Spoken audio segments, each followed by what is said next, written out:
दोस्तों नमस्कार, मैं अनूप मिश्रा, इन्वेस्टमेंट कंसल्टेंट।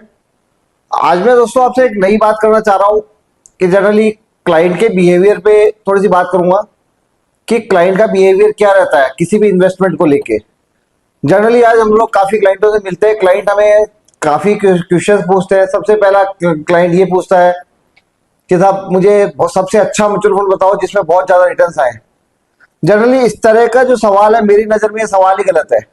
क्योंकि जनरली अगर आप बात कर रहे हैं कि क्लाइंट अगर हमसे ये पूछ रहा है कि मुझे वो म्यूचुअल फंड दो कि जिसमें सबसे ज्यादा रिटर्न्स आए, क्योंकि कारण क्या होता है कि आज आने वाले टाइम में जितने भी म्यूचुअल फंड है, आज हम उसको प्रेडिक्ट नहीं कर सकते हैं कि वो कितना क्या रिटर्न देगा क्या नहीं देगा। हम उनके खाली थीम्स पे चल के और रिटर्न्स को कैलकुलेट करते हैं।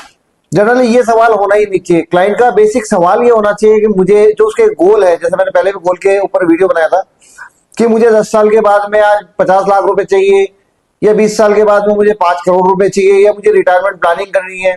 अगर वो इस तरह से अगर क्वेश्चंस करते हैं तो उनके सवालों का हम लोग जवाब भी देते हैं। दूसरी बात क्या होता है कि उनके जो भी गोल्स है उनको पूरा करने में हम लोग मदद भी करते हैं। अब आज सपोज करो किसी क्लाइंट ने अगर बात की है कि मुझे 8 साल के बाद में मुझे कोई कार खरीदनी है और मुझे कार खरीदनी है 20 लाख रुपए की कार, हम उसके लिए वो सोल्यूशन निकाल के लाएंगे कि उसको आज कितने रुपए उसको इन्वेस्टमेंट करने चाहिए ताकि वो 7 साल या 8 साल के बाद में जो भी उसका गोल है वो उसका गोल पूरा हो सके। तो ये वैलिड क्वेश्चन है। दूसरी बात, आज आपने जो भी अगर 7 साल का या 8 साल का अगर टाइम ओरिजिन रखा है तो आपको क्या करना चाहिए कि उस जब तक वो गोल पूरा नहीं हो जाता है, जब तक आपको उस एसआईपी को या उस इन्वेस्टमेंट को आपको बिल्कुल भी नहीं देखना चाहिए। क्योंकि देखने से क्या होता है, जब आप बार बार में उस इन्वेस्टमेंट को देखते हैं, मार्केट में जो बैड न्यूज आती है उससे थोड़ा सा आप चिंता में हो जाते हैं, भयभीत हो जाते हैं और आप कोशिश करते हैं कि मेरा पैसा डूब जाएगा, निकाल दो, बंद कर दो, स्टॉप कर दो। तो इस तरह से आप कभी भी गोल पे नहीं पहुंच पाते हैं। तो जनरली आपको जब भी कोई इन्वेस्टमेंट करें, आपको लंबे समय तक इन्वेस्टमेंट करने की हम लोग वैसे भी एडवाइस देते हैं, लेकिन जब तक लंबा समय कौन सा। दूसरा सवाल ये भी होता है कि मुझे कितने समय तक के लिए इन्वेस्टमेंट करना चाहिए। तो दोस्तों इसका कोई वैसे समय नहीं होता लंबा समय, लंबे समय की कोई कैलकुलेशन नहीं है।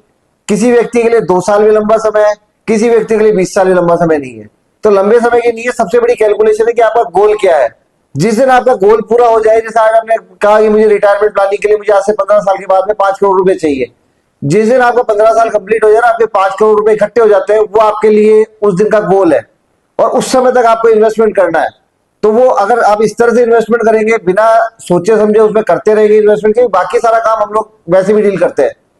तो अगर आपका सुनिश्चित तौर पर पैसा बनेगा और आपको मार्केट में भयभीत नहीं होना है, मार्केट में उतार चढ़ाव आते रहेंगे। अगर आप देखेंगे पिछले 20 साल 25 सालों से हम देखेंगे मार्केट में सारी दुर्घटनाएं हुई है। जिस तरह की हम दुर्घटनाओं की बात कर रहे हैं, 26/11 भी हुआ है, वॉर भी हुई है, हिंदुस्तान पाकिस्तान भी हुआ, कारगिल भी हुआ है, कोरोना भी आके चले गया, 2008 वाला भी मार्केट टूट गया।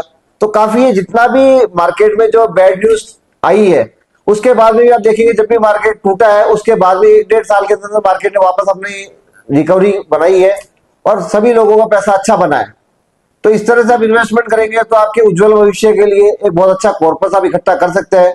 तो मैं आपसे यही निवेदन करूंगा, अपील करूंगा कि आप कहीं भी कोई भी इन्वेस्टमेंट करते हैं तो उसको मंजिल तक जाने के लिए इन्वेस्टमेंट को समय दीजिए। अगर इन्वेस्टमेंट को समय देंगे तो आपका सुनिश्चित तौर पे पैसा बनेगा। नमस्कार दोस्त।